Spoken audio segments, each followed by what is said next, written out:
1927 সালের 25শে ডিসেম্বর অর্থাৎ আজকের দিনেই দলিতদের বিরুদ্ধে অত্যাচারের প্রতিবাদে মহারাষ্ট্রের মাহাড়ে মনুস্মৃতিকে আগুনে পুড়িয়ে দিয়েছিলেন বি.আর. আম্বেদকর।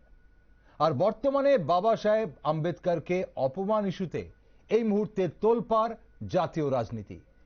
বিরোধীরা বলছে সংবিধান প্রণেতাকে অপমান করেছে স্বরাষ্ট্রমন্ত্রী অমিত শাহ। অন্যদিকে বিজেপির দাবি আম্বেদকরের সবচেয়ে বেশি অপমান করেছে কংগ্রেস। তাই প্রশ্ন জাগে, আসলে কে করেছে অপমান?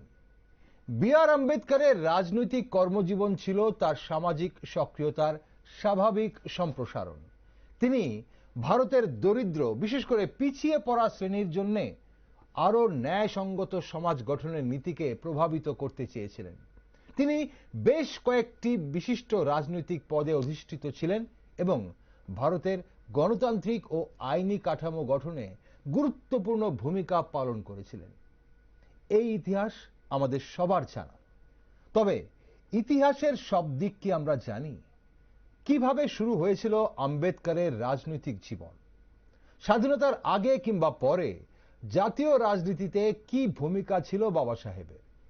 ইতিহাস বলছে 1946-এর কনস্টিটিউয়েন্ট অ্যাসেম্বলি নির্বাচনে বি.আর. আম্বেদকর বম্বে থেকে হেরে যাওয়ার পরে একজন বাঙালি তাকে বাংলা থেকে জিতিয়ে এনেছিলেন। কে সেই বাঙালি? কি সম্পর্ক ছিল আম্বেদকরের সঙ্গে ওনার? চলুন আজ ইতিহাসের সেই পাতা উল্টে দেখা যাক। নমস্কার, আমি দীপেন আর আপনারা দেখছেন নিউজ ভ্যানগার্ড। বি.আর. আম্বেদকরকে কতটা গ্রহণ করেছিল তৎকালীন কংগ্রেস ও বাম দলগুলো সহ বিভিন্ন রাজনৈতিক দল? কিভাবে দিল্লি গিয়েছিলেন বি.আর. আম্বেদকর? সেই বিষয়ে একটি গুরুত্বপূর্ণ আলোচনায় আজ আমার সাথে পশ্চিমবঙ্গ থেকে ভার্চুয়ালি জুড়ে গেছেন বিশিষ্ট রাজনৈতিক বিশ্লেষক অশোক দাস। স্বাগত অশোকবাবু আপনাকে আমাদের আজকের অনুষ্ঠানে।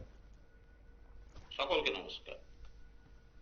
দাদা, প্রথমে যেটা আপনার কাছে জানবো যে বাবা সাহেব আম্বেদকর তো একজন সমাজকর্মী বা সমাজ সচেতক ছিলেন। উনি যারা পিছিয়ে পড়া, বিশেষ করে দলিতের জন্য উনি আন্দোলন করছিলেন।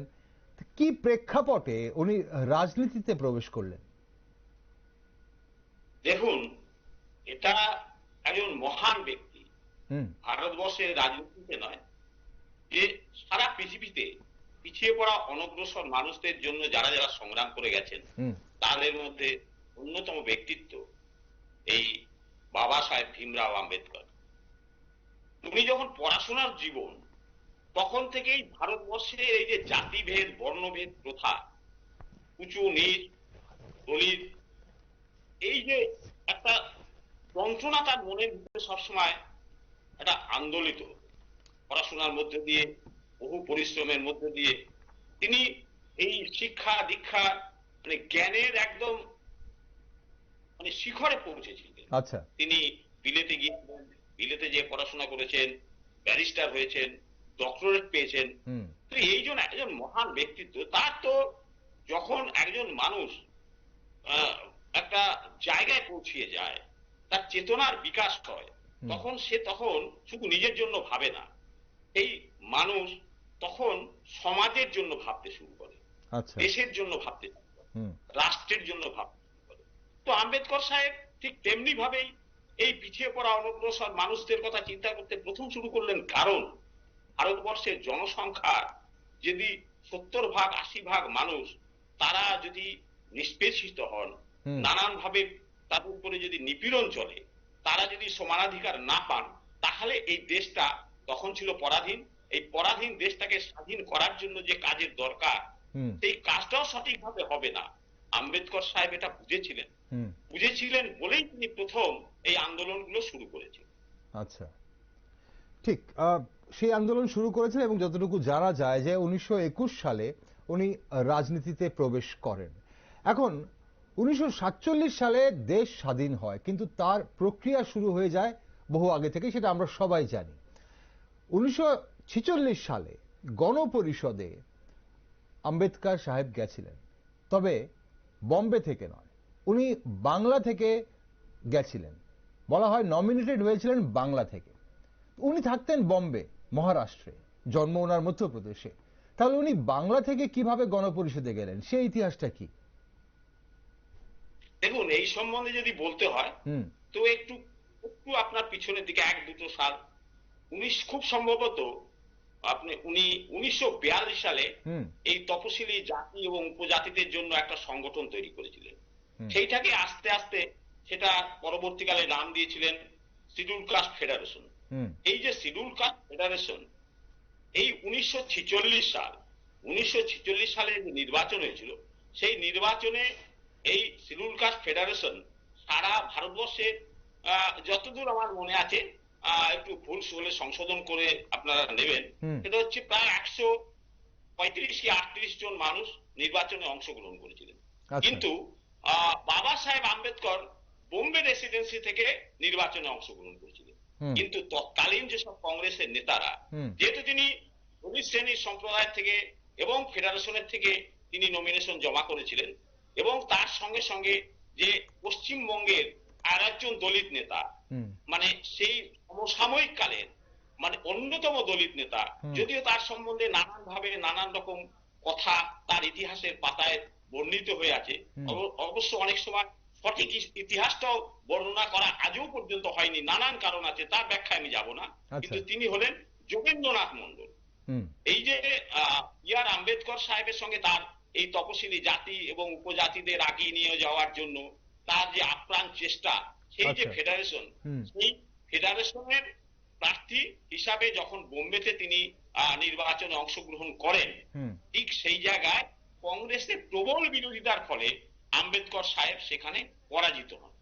এর পরবর্তীকালেই যে তখন তার তো আর সেই একটা দেখুন নির্বাচিত প্রতিনিধি ছাড়া, যে আজকের দিনের অনেক কথা বলবেন আর আম্বেদকর সাহেবের সম্বন্ধে, যতটা ব্যাখ্যা যতটা কথা শোনা যায়, কিন্তু সেই অনুযায়ী আর একজন মানুষ যিনি, যার অদম্য পরিশ্রম এবং তার যে বিচক্ষণতা, রাজনৈতিক দূরদর্শিতা, সেই যোগেন্দ্রনাথ মন্ডল সম্বন্ধে 1947 সালের পরে তার যে সিদ্ধান্ত, সেটা তার দিক থেকে হয়তো সঠিক ছিল, কিন্তু আমাদের দৃষ্টিকোণ থেকে, ভারতবর্ষের মানুষের দৃষ্টিকোণ থেকে তারা ভুল ছিল, সেটা অন্য বিষয়।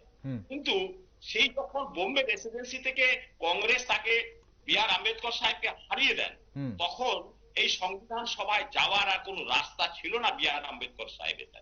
তখন এই যোগেন্দ্রনাথ মন্ডল তিনি একেবারে সরাসরি যে হাজির হলেন আর আম্বেদকর সাহেবকে, এবং তিনি বললেন, আপনাকে আমরা বাংলা থেকে আপনাকে সংবিধান সভায় নিয়ে যাওয়ার জন্য আমার সর্বশক্তি, রাজনৈতিক শক্তি নিয়োগ করব।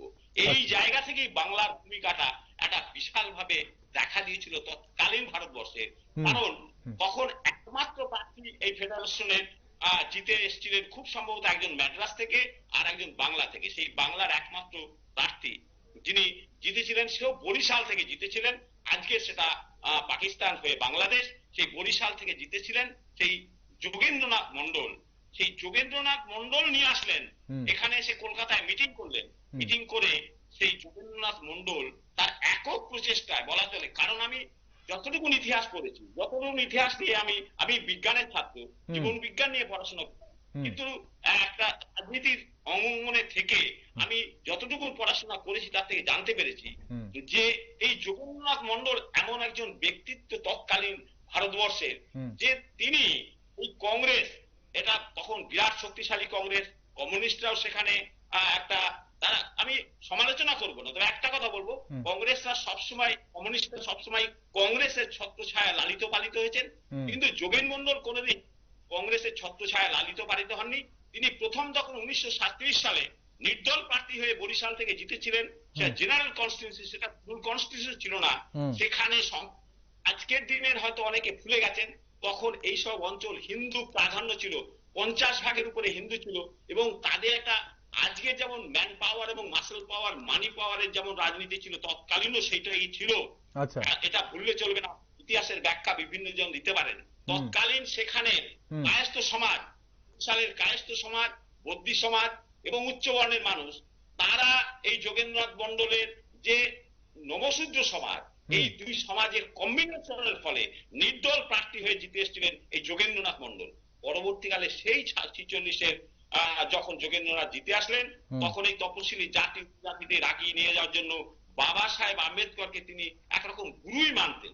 তার জন্য তিনি দেখলেন ভারতবর্ষের এই যে পিছিয়ে পড়া অনগ্রসর মানুষদের যদি আগিয়ে নিয়ে যেতে হয়, একজন যোগ্য নেতার দরকার। সেই যে নেতৃত্ব দেবেন তিনি, যে আমাদের ভারতবর্ষের এই 80-85% মানুষকে আগিয়ে নিয়ে যাবে, শুধু বাংলার নয়। তিনি চিন্তা করেছিলেন ভারতবর্ষের কথা। তাই যোগেন্দ্রনাথ মন্ডল মহাশয় তিনি বোম্বে থেকে বি.আর. আম্বেদকর সাহেবকে বাংলায় নিয়ে এসেছিলেন এবং একক প্রচেষ্টায় বাংলা থেকে তিনি জিতিয়ে নিয়ে গেছিলেন সেই সংবিধান সভায়।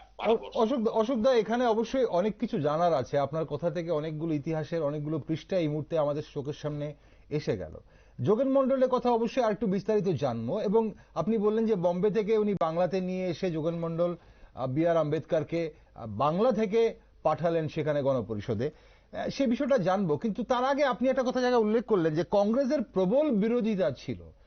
এখন সেটাই জানার আছে যে বি.আর. আম্বেদকর শুরু থেকেই যে লড়াই করছিলেন সমাজের অনগ্রসর মানুষের জন্যই বলে লড়াই করছিলেন আমরা জানতাম। তাহলে সেখানে তৎকালীন কংগ্রেসের বিরোধিতা কেন ছিল? দেখুন, এই দুজনের সঙ্গে আমরা কম্পেয়ার করব। 1937 সালে যখন বি.আর. যোগেন্দ্রনাথ মন্ডল নির্দল প্রার্থী হয়ে জিতে আসেন, তারপরে কিন্তু উনি কংগ্রেসে যোগদান করেছিলেন, কিন্তু কংগ্রেসে বেশি দিন থাকতে পারেননি। একটাই কারণ, সেখানে পিছিয়ে পড়া অনগ্রসর তপশিলি মানুষদের সেইভাবে সম্মান কংগ্রেস দেয়নি। এইটার জন্যই যোগেন্দ্রনাথ মন্ডল কংগ্রেস থেকে বেরিয়ে এসেছিলেন তপশিলি ফেডারেশন তৈরি করে। তেমনি ভাবে আমি যেমন যখন 1946-এ কংগ্রেসের একজন নামকরা নেতা, তিনি আমি নাম বলবো না, জানি যদিও তবুও বলবো না, তিনি বলেছিলেন দরজা তো দূরে থাকুক, তাকে জানলা দিয়েও আমরা এই সংবিধান সভায় পৌঁছতে দেব না। তাহলে এত ঘোর বিরোধী তারা ছিলেন। সেই জায়গায় আম্বেদকর বিরোধিতাই কংগ্রেসের একটা মজ্জাগত ব্যাপার ছিল। কারণ সেটা সেই তৎকালীন নেতারা কি বললেন না বললেন তা জানি না। তবে একটা ছোট্ট আর একটা ঘটনা বলি। এক সময় এই আম্বেদকরের বড় ছেলে অকালে তার প্রাণ যায়। তখন এমন একটা সময় খুবই খারাপ চলছিল আম্বেদকর সাহেবের। তখন তার স্ত্রী রমাবাই তিনি বললেন যে তুমি শুধু দেশের জন্য, মানুষের জন্য, সকলের জন্য চিন্তা করে যাচ্ছ, পরিবারের জন্য তুমি কোনো চিন্তা করছো না, এরকম একটা। এবং তার আম্বেদকর সাহেবের দাদা তিনিও বলেছিলেন তুমি যেসব কাজ করে, তুমি সংসার দেখো না, তুমি পরিজন দেখো না, এমনকি তোমার ছেলের এই অকালে মৃত্যু হয়ে গেল, ঠিকভাবে চিকিৎসা হলো না। তার বহু গঞ্জনা, কিন্তু গঞ্জনার পরেও তিনি সেই গোল টেবিল বৈঠকে, যেটা ব্রিটেনের গোল টেবিল, লন্ডনের গোল টেবিল বৈঠকে হাজির হয়েছিলেন। এবং তখন অনেকে তার সঙ্গী সাথীরা বলেছিলেন এই রকম তোমার অকালে মানে পুত্র বিয়োগ হয়ে গেছে, তোমার একটা শোকস্তব্ধ সন্তপ্ত পরিবার। তখন তিনি একটা কথাই বলেছিলেন যে মানে একজন মানুষের সেই দিক থেকে বিচার করলে যে আমি আমার সন্তান হারিয়েছি, কিন্তু ভারতবর্ষের এই কোটি কোটি যে সন্তানরা, সেই তাদের বাঁচাবার জন্য আমাকে গোল টেবিল বৈঠকে হাজির হতে হবে, না হলে এই কংগ্রেস নানান ভাবে আমাদের পিছিয়ে পড়া অনগ্রসর তপশিলি মানুষদের যে অধিকার, সেই অধিকারকে খর্ব করবে। তাহলে এই জায়গা থেকে বুঝতে পারছেন যে কংগ্রেস এবং বি.আর. আম্বেদকর সাহেবের তৎকালীন সময়ে তাদের সম্পর্কটা কিরকম ছিল। তাহলে এই যে একটা কথা বলা হয় মাঝে মধ্যেই রাজনীতির আসরে উঠে আসে যে কংগ্রেস বরাবরই উচ্চ বর্ণের দল, তাহলে কি এই ঘটনাগুলো আরো একবার সেটা কি প্রমাণ করে বা সেই দিকে ইঙ্গিত করে? দেখুন, আমি তো ইতিহাসবিদ নই, আর আমি সেইটা নিয়ে গবেষণাও করছি না। তবে যে আমি ইতিহাসগুলো পড়েছি, জেনেছি, সেই জায়গা থেকে এই জায়গাটা বলছি যে তখন একটা ভেদাভেদ তো ছিলই, এবং সেই ভেদাভেদ কি এখনো না, এখনো আছে। তবে সেটা একটু অন্য রকমে, অন্য প্রকারে আছে, কিন্তু ভেদাভেদ তো আছে। ওকে, আমরা তাহলে এবার একটু আবার ফিরে আসি যোগেন মন্ডলে। এবং যোগেন মন্ডল, আপনি বললেন যে বি.আর. আম্বেদকরকে বাংলা থেকে পাঠিয়েছেন দিল্লিতে। এখন বাংলা থেকে দিল্লিতে পাঠানোর জন্য শুধু যোগেন মন্ডলের একা সমর্থনে তো সেটা সম্ভব ছিল না। তাহলে বাংলা থেকে ওনাকে গণপরিষদে পাঠাবার জন্য তৎকালীন সময়ে বিভিন্ন রাজনৈতিক দলের কি ভূমিকা ছিল বাংলার, আর সমর্থনটা কিভাবে জুগিয়েছিলেন উনি? দেখুন, সমর্থনটা পাওয়ার জন্য এমনকি তাকে যে আমাদের জানেন নির্বাচনে দাঁড়ানোর প্রপোজার হিসাবে নাম প্রস্তাব করতে, তিনি তো সমর্থক হিসাবে যোগেন মন্ডল সাহেব তিনি বি আর আম্বেদকরের হয়ে করলেন, কিন্তু একজন যেমন আমাদের প্রস্তাবক অনেকগুলো লাগে, সেরকম আরো একজন প্রস্তাবকের দরকার ছিল। তিনি অনেক চেষ্টা করেছেন, কিন্তু প্রস্তাবক জোগাড় না করতে পারলে তো সেই ইয়েটাই নমিনেশনটাই ভ্যালিড হবে। তখন একজন খুব সম্ভবত পূর্ববঙ্গের যশোরের একজন নির্বাচিত বিধানসভার প্রতিনিধি, তখন তো বেঙ্গল রেসিডেন্স, তিনি এটাকে সমর্থন করেছিলেন। কিন্তু সেই সমর্থন করার ফলেও তো তার যে জেতার সম্ভাবনা ছিল না। সেই জেতার সম্ভাবনা তৈরি করার কারণে যে যোগেন মন্ডল সাহেব এবং আরেকজন দুজন পাওয়া গেল। জেতার জন্য যে ভোটের প্রয়োজন ছিল, সেই ভোটকে জোগাড় করার জন্য আমি যতদূর জানি কংগ্রেস তো দেবেই না, কারণ কংগ্রেস তো তাকে বোম্বেতে হারিয়ে দিয়েছে, পাওয়ার কোনো সাই নেই। কিন্তু কংগ্রেসের মধ্যে যারা দলিত শ্রেণীর প্রতিনিধি ছিলেন তাদের কিন্তু একটা টান ছিল এই বি আর আম্বেদকরের মহাশয়ের প্রতি। কারণ তারা তো দলিত শ্রেণীর অত্যাচার সহ্য করে তারা কংগ্রেসে থাকলেও তারা তো সেগুলো বুঝেছেন, জেনেছেন, দেখেছেন, সহ্য করেছেন। তাই তাদের একটা মনের ভিতর থেকে একটা আকর্ষণ ছিল এই আম্বেদকর সাহেবের প্রতি। তাদের মধ্য থেকে তখন যোগেন মন্ডল মহাশয় তিনি চেষ্টা করলেন যে সেই যে সব প্রতিনিধিরা আছেন সেই প্রতিনিধিদের কিভাবে ভোটটা আদায় করা যায়, সেই চেষ্টাটা তিনি করলেন। তিনি একসময় কমিউনিস্ট পার্টির লোকেদের কাছে গিয়েছিলেন, কিন্তু কমিউনিস্ট পার্টি কোন রকম ভাবেই এই বি আর আম্বেদকরকে তৎকালীন 1946 সালে সমর্থন করেননি, তারা বরঞ্চ তাদের প্রতিনিধি দাঁড় করিয়ে দিয়েছিলেন। এখানে ইন্টারেস্টিং, এখানে অসুবিধা এখানে ইন্টারেস্টিং, এই যে আপনি বললেন কমিউনিস্ট পার্টির কথা। কমিউনিস্ট পার্টি বরাবরই শোষিতদের পার্টি বলে পরিচিত এবং তাদেরই প্রতিনিধিত্ব করে কমিউনিস্ট পার্টি। তাহলে এখানে যাদের শোষণ করা হচ্ছিল এবং অনগ্রসর শ্রেণীর জন্য যারা কাজ করছিল তাদের কেন সাহায্য করতে এগিয়ে এলো না কমিউনিস্ট পার্টি? সেখানে কি রাজনীতি ছিল? সেটাও কি ভোটের রাজনীতি ছিল? আমি কন্ট্রোভার্সিতে যেতে চাই না, আপনার আজকের দিনে একজন মহান ব্যক্তিত্ব এবং তার বিষয় নিয়ে আলোচনা হচ্ছে, তার সঙ্গে যোগেন মন্ডল একজন রাজনীতির ব্যক্তিত্ব এবং সারা ভারতবর্ষের স্বাধীনতা আন্দোলনে 1947 সাল পর্যন্ত তার যে ভূমিকা, পরের ভূমিকা আলাদা, সেটা যদি কোনোদিন ব্যাখ্যা করেন আলাদাভাবে বলবো। একদম। কিন্তু তাকে ভিলেন বানানো হলো শেষ পর্যন্ত। আজকে ভারতবর্ষের মানুষের কাছে তো যোগেন মন্ডল ভিলেন হিসেবেই পরিচিত। যাই হোক, কিন্তু তিনি যে কাজগুলো করে গেছেন, যে মানুষের জন্য কাজ করে গেছেন, এবং আমার তো মনে হয় যদি তিনি ভুল সিদ্ধান্ত না নিতেন, যোগেন্দ্রনাথ মন্ডল মহাশয় যদি ভুল সিদ্ধান্ত না দিতেন, তিনি যদি জিন্নার ফাঁদে না পড়তেন, জিন্না এই মুসলিম মৌলবাদীদের ফাঁদে না পড়তেন, এই যে আজকের দিনে অনেক আরো জায়গায় শুনতে পাওয়া যায় যে দলিত মুসলিম ঐক্য, এই যে কতখানি ভ্রান্ত কথাবার্তা, কতখানি ধ্বংসাত্মক কথাবার্তা, সেটা যোগেন্দ্রনাথ মন্ডল মহাশয় তার জীবনের সায়ান্বেষে জীবন দিয়ে সেটা শিখে গেছেন, জেনে গেছেন, বুঝে গেছেন। সেই ইতিহাসটাকে অনেক সময় আমি দেখতে পাই যে বি আর আম্বেদকরের নাম করে এই মুসলিম দলিত ঐক্যর কথা বলে মানুষকে বিভ্রান্ত করা এবং ভারতবর্ষকে খণ্ড বিখণ্ড করার একটা ষড়যন্ত্র চলছে। এই জায়গা থেকে এই যে বিভেদটা আজকের নয়, এই যে সমস্যাটা আজকের নয়। না, এখানেই প্রশ্ন যে ভারতবর্ষের ইতিহাসে বি আর আম্বেদকরকে সর্বোচ্চ আসনে বসালেও যে মানুষটা বি আর আম্বেদকরকে সেখানে দিল্লি অবধি পৌঁছালেন, ওনাকে ভুলে গেল কেন ভারতবর্ষের মানুষ? ওনাকে সেই কি পাকিস্তান প্রস্তাবিত হওয়ার পর পাকিস্তানের যেখানে সরকার গঠন বা পাকিস্তানের যে প্রস্তাবিত যে গণপরিষদ, পাকিস্তান গণপরিষদে ছিলেন বলেই কি ওনার গ্রহণযোগ্যতা কমতে শুরু করলো, নাকি এর পেছনে অন্য কোনো রাজনীতি কাজ করেছে তখন? যেটা আপনি প্রশ্নটা করছেন একটুখানি অন্য প্রসঙ্গে, যে আমি সেটা এড়িয়ে গেলাম, সেটা আবার বলি। এই যে কমিউনিস্ট পার্টির যে ধ্যান ধারণা, সেই জায়গায় তৎকালীন রাশিয়ার যে মানে অনুকরণ প্রিয়তা ছিল, যখন পরবর্তীকালে দেখা যায় নকশাল আন্দোলনের সময় চীনের অনুকরণ প্রিয়। এই যে ভারতবর্ষের কমিউনিস্ট পার্টি, সে ভারতবর্ষের জল হাওয়া মাটি তার সঙ্গে সম্পৃক্ত হতে পারেনি, আজও পারেনি আমার মনে হয়। আর যদি পারত, এই যে সত্যি তো বামপন্থী হিসাবে যেমন সমাজবাদী সোশ্যালিস্ট পার্টি, যেমন নেতাজি সুভাষচন্দ্র প্রথম সোশ্যালিস্ট, তারপরে আপনার লোহিয়া জয়প্রকাশকে পরবর্তীকালে আরো অনেক নেতা আসছে, কিন্তু সেই জায়গা থেকে কমিউনিস্ট পার্টি যারা কর্ণধার ছিলেন তারা যেন মানে একটা মনে হয় যে তারা সবসময় যেন হয়তো রাশিয়ার অঙ্গুলি হেলনে, না হয় আজকের দিনে যেমন চায়নারও কোন অঙ্গুলি হেলনে চলার ফলে তারা ঠিক সেইভাবে আম্বেদকর সাহেবকে সেই জন্য সেইভাবে সমর্থন করেননি। ওকে, তাহলে তৎকালীন সময়তে এই বিভেদ ছিল, সেটা সেটা কি কারণে, সেটা অবশ্যই, সেটা কারণটা কেন, শুধু অঙ্গুলি হেলনটা কেনই বা ছিল সেটাও বোঝার ব্যাপার ছিল, বোঝার ব্যাপার রয়েছে। তবে এখন যেটা বলছিলাম যে আমরা আমরা যোগেন মন্ডল, আমরা যোগেন মন্ডলের কথা বলছিলাম, যোগেন মন্ডলকে ইতিহাস কেন ভুলে গেল? এই জায়গায় আসছি। সেটা হচ্ছে, দেখুন, উনি যখন 1946 সাল, ঠিক সেই সময় উনি মুসলিম লীগের সঙ্গে পশ্চিমবঙ্গের সখ্যতা তৈরি করলেন যোগেন মন্ডল।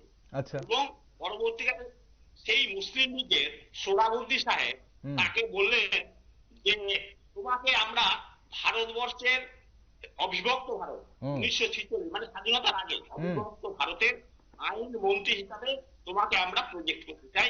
মুসলিম লীগ বললো, সোহরাবুদ্দি সাহেব বললেন জিন্নাহ সাহেবের সঙ্গে আমার কথা হয়ে গেছে। তো সেই জায়গা থেকে উনি কিছুটা কিন্তু কিন্তু করলেন যোগেন মন্ডল মহাশয়। কারণ করলেন, ওনার গুরু বি.আর. আম্বেদকর সাহেব তিনি তখন লন্ডনে ছিলেন, তিনি তখন ভারতে ছিলেন।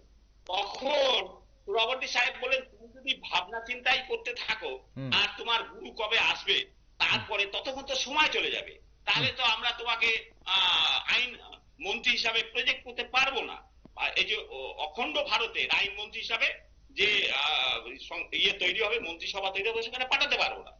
তখন তিনি নিজে নিজেই ভাবলেন যে, এটা অনেকে বলেন যে উনি খুব ক্ষমতা লোভী ছিলেন, যোগেন মন্ডল খুব ক্ষমতা লোভী ছিলেন, ক্ষমতা লোভী তাকে তার জায়গাটা মানে তাকে যে রাজনীতির যে জায়গাটা পৌঁছানোর কথা ছিল সেই জায়গা পৌঁছতে পারেনি। যাই হোক, আমাদের অত বড় মহান ব্যক্তিত্ব সম্বন্ধে আমার সমালোচনা করার কোনো জায়গা নেই, যেটা মানে কথা হয় সেই কথা প্রসঙ্গে আমি বললাম।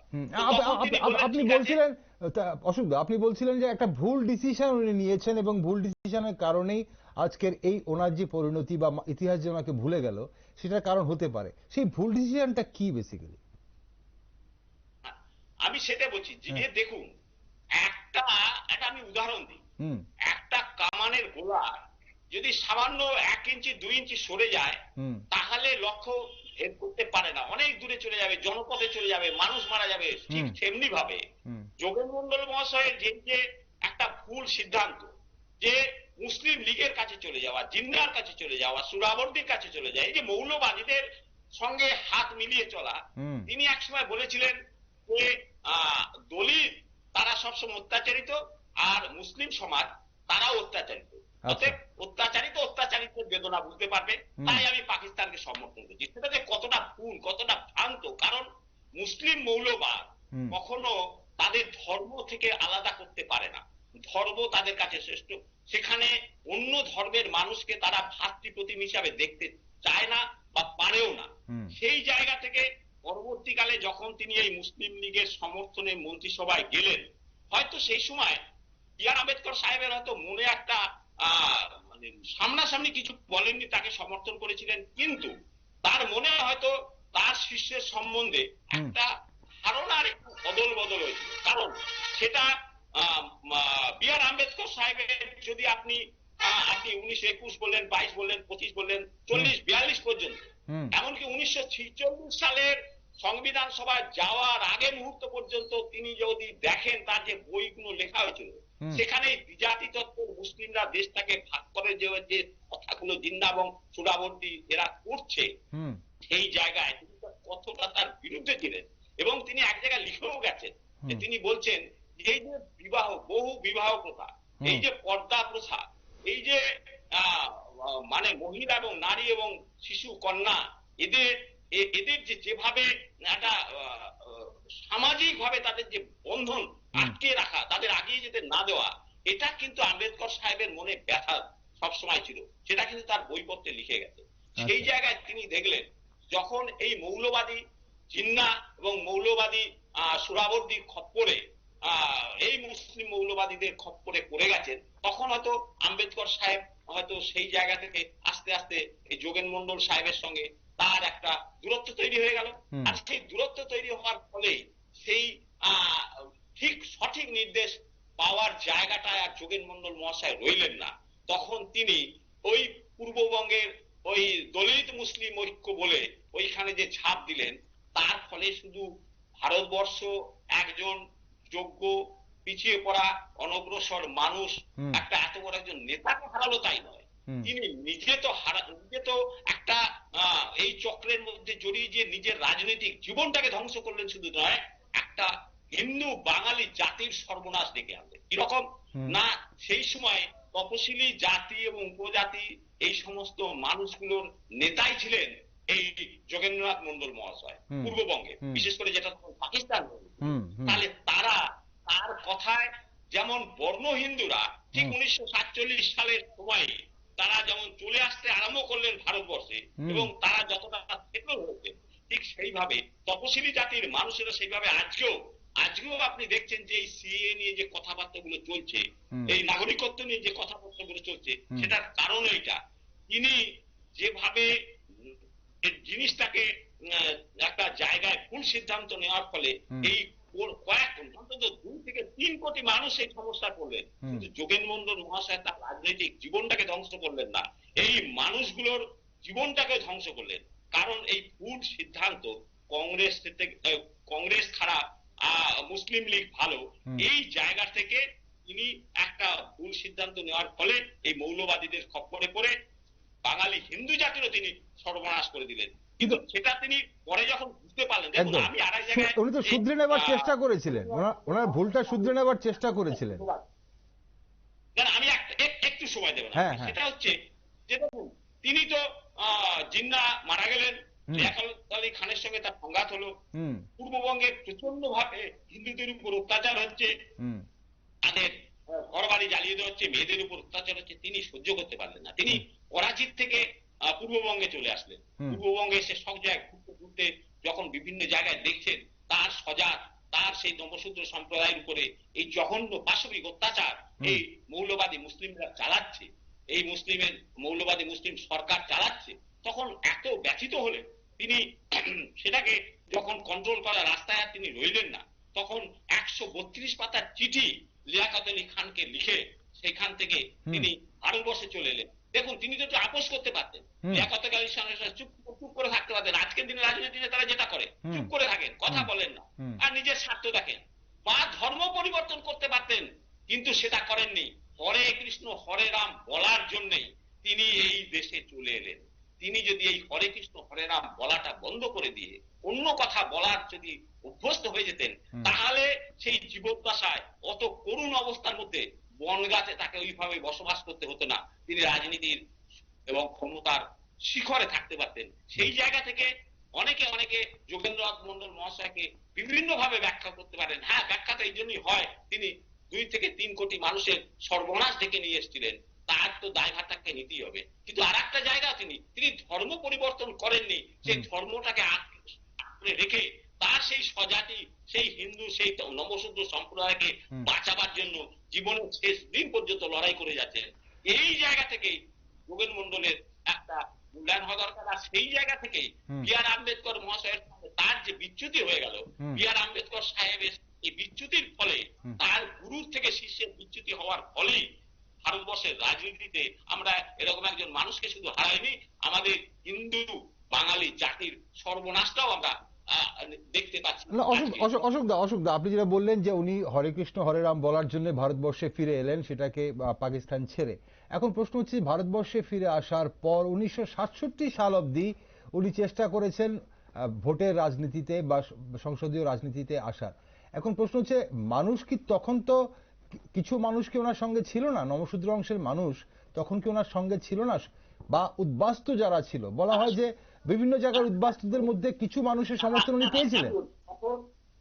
সবে দেশটা স্বাধীন হয়েছে, কংগ্রেস একচ্ছত্রী নিয়ে বসে আছে, সেই জায়গায় তিনি তো তার স্বজনকে হারিয়েছেন।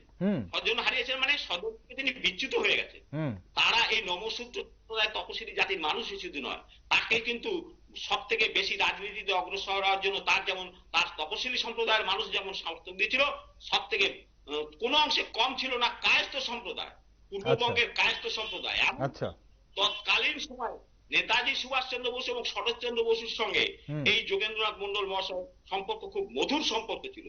এই যে সমাজ বিচ্যুতি হয়ে যাওয়া, সেই তার বন্ধু বিচ্ছেদ হওয়া, তার আত্মীয় বিচ্ছেদ হওয়া, এই জায়গা থেকে তিনি একা হয়ে গেলেন। ভারতবর্ষে আসলেন কিন্তু তিনি একা হয়ে গেলেন। রাজনীতি একটা ভুল সিদ্ধান্তের ফলে রাজনীতি নেতা যখন একা হয়ে যায়, নিঃসঙ্গ হয়ে যায়, তখন আর তার কিছু করার থাকে না, এই সুইসাইডের মতন অবস্থা হয়ে যায়। ওকে, আমরা অবশ্যই বুঝলাম যোগেন মন্ডল এবং যোগেন মন্ডলের ইতিহাসের কথা আপনি বলছিলেন, এবং বি আর আম্বেদকর কিভাবে সেখানে আপনি বললেন যে দিল্লি অবধি গেছে সংবিধান রচয়িতা, এবং সেই সংবিধান রচনা করার জন্য যে পথটা, এই পথটাকে কে মসৃণ করে দিয়েছে, একজন বাঙালি হিন্দু যোগেন মন্ডল অবশ্যই ওনার এই পথ মসৃণ করেছে। কিন্তু আসলে আমরা একটু আসবো বর্তমানে, ইতিহাসের সেই পাতা আমরা শুনলাম আপনার কাছ থেকে। বর্তমানে আজ যে কংগ্রেস এবং বামপন্থীরা বাবা সাহেবের অপমান নিয়ে সরব হয়েছে, শুধু বামপন্থী এবং কংগ্রেসীরা না, বিভিন্ন বিরোধী দলরা সরব হয়েছে, কিন্তু সেখানে বামপন্থী এবং কংগ্রেসীরা সেই প্রতিবাদ কি তাদের মানায়? কারণ আপনি যে ইতিহাসের কথা বলছেন, এই যোগেন মন্ডলের কথা বলছেন, চলুন এই মুহূর্তে সংযোগ বিচ্ছিন্ন হয়ে গেছে আমাদের সঙ্গে, আমাদের যিনি ছিলেন আজকে আমাদের সঙ্গে অতিথি অশোক দাসের। তবে দর্শক বন্ধুরা, আপনাদের জানিয়ে রাখি আজ আমাদের যে প্রয়াস ছিল, আমাদের কি প্রয়াস ছিল। হ্যাঁ অশোক দা, শুনতে পাচ্ছেন আপনি আমাকে? হ্যাঁ অশোক দা, যেটা জানতে চাইছিলাম যে আজ যে কংগ্রেস এবং বামপন্থীরা বাবা সাহেবের অপমান নিয়ে সরব হয়েছে, সেই প্রতিবাদ কি তাদের মানায়? কারণ আপনি তো বললেন যে যখন যোগেন মন্ডল বামপন্থী মানে বি আর আম্বেদকরকে দিল্লি পাঠানোর জন্য, গণপরিষদে পাঠানোর জন্য সমর্থন চেয়েছিল, তখন কংগ্রেস তো নয়, ইভেন কি বামপন্থীরা সমর্থন করেনি? বামপন্থী বললে অন্য কথা। দেখুন, বামপন্থী মানে শুধু কমিউনিস্ট পার্টি নয়, এই যে সোশ্যালিস্ট পার্টি, তৎকালীন একটা ভূমিকা ছিল সোশ্যালিস্ট পার্টি। আচ্ছা, সেই সোশ্যালিস্ট পার্টি হচ্ছে, তারাও কিন্তু বামপন্থী। আচ্ছা, কংগ্রেসের মধ্যে কংগ্রেস স্বাধীনতার আগে থেকে তারা বামপন্থী। শুধু কমিউনিস্টদের আজকের দিনে এমনটা যেন একটা যেন হয়ে গেছে একটা কথা প্রচলন যে কমিউনিস্ট মানে বামপন্থী, সোশ্যালিস্টটা সব থেকে বড়। এটা ভুলে চলবে না। জয়প্রকাশ নারায়ণ বামপন্থী, নেতাজি সুভাষচন্দ্র বামপন্থী এবং রামমনোহর লোহিয়া বামপন্থী, সকলেই বামপন্থী। কিন্তু কমিউনিস্টরা তাহলে বিরোধিতা করেছিলেন, কমিউনিস্টরা বিরোধিতা করেছিলেন। কমিউনিস্ট বিরোধী। এই জায়গা থেকে আমি বলি, দেখুন মোটেই মানায়। কারণ কংগ্রেস তো কোন সময়, আজকে যেটা তারা করছেন ভোটের রাজনীতি করার জন্য, বিজেপিকে টক্কর দিতে কোনোভাবে পারছে না। খড়কুটোর মতো যাকে হোক তাকে ধরতে হবে আমাকে অবলম্বন হিসাবে। এখন দেখছেন যে তপশিলি জাতি উপজাতির জন্য এখনো ভারতবর্ষের মানুষ সেই যে মানুষটাকে শ্রদ্ধার সঙ্গে স্মরণ করে, যাকে একরকম পুজো করে, তিনি হচ্ছেন বাবা সাহেব আম্বেদকর। এখন সেইটা অমিত শাহ হয়তো স্লিপ অফ টাং কি একটা বলে ফেলেছেন, না বলেছেন সেইটাকে অবলম্বন করে, হয়তো তার তো সেটা মনের কথা নয়, আমি আমার ব্যক্তিগত ইচ্ছার মনের কথা নয়। কিন্তু অনেক সময় কি হয় জানো, যেমন আমি বলছি, বলতে বলতে এমন কোন একটা কথা মানে আমরা তো ভগবান না, সাধারণ মানুষ, ভুল হয়ে যেতে পারে, এরকম কিছু হতেই পারে। কিন্তু শ্রদ্ধার কথা নয়, সকলেই শ্রদ্ধা করেন। মানে আজকের সংবিধান যে এই যে যেভাবে তিনি পরিশ্রম করে রচনা করেছেন, অতটা যেন বিজ্ঞ এবং জ্ঞানী মানুষ, ব্যারিস্টার, তৎকালীন সমাজে ভারতবর্ষ বাবা সাহেব আম্বেদকরের মতন এরকম জ্ঞানী মানুষ দ্বিতীয় খুঁজে পাওয়া যাবে না। তাই সর্দার বল্লভভাই প্যাটেল, এক সময় দেখা যায় যে সর্দার বল্লভভাই প্যাটেলের সঙ্গে বি আর আম্বেদকর মহাশয়ের ঘোর বিরোধ, কিন্তু প্যাটেল, সর্দার বল্লভভাই প্যাটেল মহাশয়, তিনি বি আর আম্বেদকর সাহেবকে বলছেন যে না, এই দায়িত্ব আপনি ছাড়া অন্য কেউ নিতে পারবে না। তাহলে কংগ্রেসের মধ্যেও তার একটা গ্রহণযোগ্যতা ভীষণভাবে পরবর্তীকালে এসে গেছিল। কিন্তু দেখুন, এই জায়গা থেকে মানে এই সব দৃষ্টিকোণ থেকে আপনাকে এইটা ভাবতে হবে। আজকের এরা যারা এইসব বলছেন, প্লাকার্ড নিয়ে দাঁড়িয়ে যাচ্ছেন, এই তৃণমূল কংগ্রেস বলুন আর এই শারদ পাওয়ারের কংগ্রেস বলুন, লালু যাদবের দল বলুন, কেজরিওয়ালের দল বলুন, এরা দেখুন এরা ইতিহাসের প্রেক্ষাপটে কতটা এগিয়ে এসছে। এরা নানান ভাবে সংবিধানের যে সুযোগ সুবিধাগুলো আছে, সেই সুযোগ সুবিধা ভোগ করে এরা জনগণের কাজের জন্য নয়, এরা নিজেদের স্বার্থের জন্য বেশি মানুষ কাজ করছে। সেই জায়গা থেকে স্বার্থলঙ্ঘিত হচ্ছে, আজকে কংগ্রেসের স্বার্থলঙ্ঘিত হচ্ছে। ইটালি থেকে এসে বসে গেলেন, তার ছেলে সেই সর্বেসর্বা, তার মেয়ে সেই সর্বেসর্বা, কংগ্রেসের মধ্যে আর যেন কেউ নেই। এই যে পরিবারতন্ত্র, এই মমতা ব্যানার্জির পরিবারতন্ত্র, লালু যাদবের পরিবারতন্ত্র, শারদ পাওয়ারের পরিবারতন্ত্র, এই যে পরিবারতন্ত্র, এই পরিবারতন্ত্রের ঘোর সংকট তৈরি করে দিয়েছে ভারতীয় জনতা পার্টি। সেভাবেই হোক, আমি ভারতীয় জনতা পার্টির যে হিন্দুত্ববাদী যে ভাবধারা আমি বিশ্বাস না করতে পারি, তাকে ভালো না লাগতে পারে, কিন্তু ভারতবর্ষের মসনদে যে আজকের ভারতীয় জনতা পার্টি বসেছে তার যে মানে বসার কারণটা কি? কারণটাই কংগ্রেসের এবং এইসব রাজনৈতিক দলের তোষণবাদী রাজনীতি। এই তোষণবাদী রাজনীতির ফলেই আজকের ভারতীয় জনতা পার্টি এতটা বড় শক্তিশালী হয়ে গেছে, নাহলে তো এই জায়গা হওয়ার কথা নয়। তারা যদি সঠিকভাবে সকল সম্প্রদায় সকল মানুষের কথা যদি কংগ্রেস চিন্তা করত, এবং আজের দিনও পশ্চিমবঙ্গের তৃণমূল কংগ্রেস চিন্তা করে না বলে আমি পশ্চিমবঙ্গের মানুষের বলি, সকল মানুষ সকল সম্প্রদায় সকল ধর্মের কথা এখনো কংগ্রেস চিন্তা করে না। তাদেরই হয়তো একটা উদাহরণ দিয়ে এখানে আসা উচিত, তবু বলি যখন আমেরিকায় প্রেস কনফারেন্স হচ্ছে, রাহুল গান্ধী সেখানে হাজির হবেন, সেই জায়গায় একজন সাংবাদিক বলছেন যে পূর্ববঙ্গের হিন্দুদের উপরে এত অত্যাচার হচ্ছে, সেই কথা কি রাহুল এখানে তুলবেন? সেখানে সেই সাংবাদিককে মেরে তাড়িয়ে দেওয়া হয়েছে সেই আমেরিকা। তাহলে চিন্তা করুন কংগ্রেসের মানসিকতাটা কোথায়। সেই মানসিকতা নিয়ে এখন একটা অবলম্বন পেয়ে গেছে বি আর আম্বেদকর সাহেবকে অমিত শাহ বলেছেন আঁকড়ে ধরে ভোটের বৈতরণী পাওয়ার জন্য এইসব দলগুলো, সরি ঠিক। তাহলে অশোকদা তাহলে এই যে ব্যাপারটা আমরা যদি একটু অন্যভাবে দেখি, তাহলে এই বাবা সাহেব বা ভীমরাও আম্বেদকরের ইস্যুকে নিয়ে বিরোধীরা বা ইন্ডিয়া জোট যদি আমরা বলি, তারা কি আবার এক মঞ্চে আসতে চাইছে? মানে এটা কি একটা রাজনীতি রুটি শেখা হচ্ছে বলে মনে হয় এই ইস্যুতে?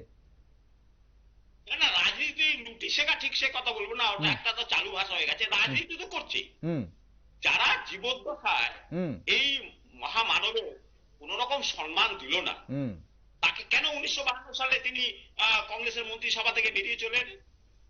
যে এত কাজ করলেন, সংবিধান লিখলেন, 50 সালে আমরা সেইটাকে 49 সালে গ্রহণ করা হলো, 50 সালে ভারতবর্ষের ইয়ে হলো, প্রজাতন্ত্র হলো, তাহলে সেই কংগ্রেস সেই 52 সালে 1 বছর 2 বছরের মধ্যেই কেন তাকে বেরিয়ে আসতে হলো? 51 সালে আম্বেদকর সাহেব আবার 52 সালে তিনি যখন আবার সেই বোম্বে থেকে দাঁড়ালেন, এই কংগ্রেসই তাকে হারিয়ে দিল আম্বেদকর সাহেবকে। আর সেই কংগ্রেস থেকে তৃণমূল কংগ্রেস জন্ম, সেই কংগ্রেস থেকে শারদ পাওয়ারের জন্ম। এটা কি করে বলে এসব কথা? ওকে, অসংখ্য ধন্যবাদ। আজ অশোকদা আপনি সঙ্গে ছিলেন, আপনার ভিডিও সংযোগ কেটে গেছে অনেকক্ষণ, আপনি অডিওতে ছিলেন আমাদের সঙ্গে। গুরুত্বপূর্ণ একটি আলোচনা আজ আপনি সঙ্গে ছিলেন, ইতিহাসের আমরা একটু চোখ রাখলাম। বাবা সাহেব আম্বেদকর কিভাবে সংসদে পৌঁছলেন, কিভাবে সংবিধান রচনা করার জন্য সেই জায়গাটাতে কে ওনাকে স্থান করে দিয়েছিল, এবং বাংলা থেকে কিভাবে উনি গেছিলেন দিল্লি অবধি, সেই কথা আপনি আজ আমাদের ব্যাখ্যা করলেন, বোঝালেন। অসংখ্য ধন্যবাদ সঙ্গে থাকার জন্য।